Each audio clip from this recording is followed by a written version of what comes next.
As you said, my name is Robyn Tomlin. I am currently the Chief Digital Officer at the Pew Research Center in Washington, D.C. I've actually only been there since July.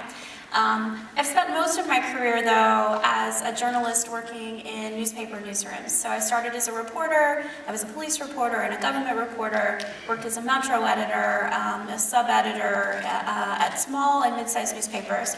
And then I spent about a decade as the executive editor at 3 different small and mid-sized newspapers. My newsrooms ranged in size from about 30 people to about 75 people.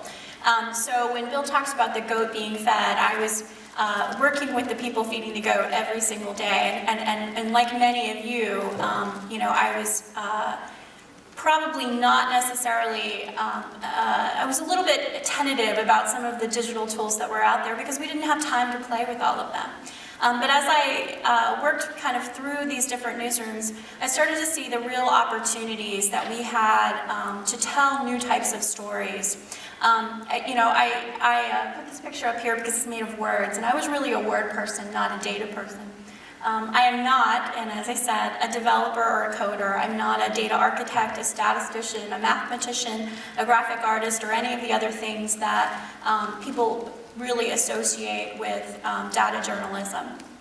That said, I can do data journalism. I really believe that one of the biggest challenges facing most small and mid-sized newsrooms is leadership. And there are not editors who are willing to dive in themselves and learn how to use the different digital tools that are out there and then teach them to their reporters and teach them to others in their rooms. They sort of hire one technical person and put them in the corner and say, okay, he's the guy. He's the guy you need to go to when you have these problems.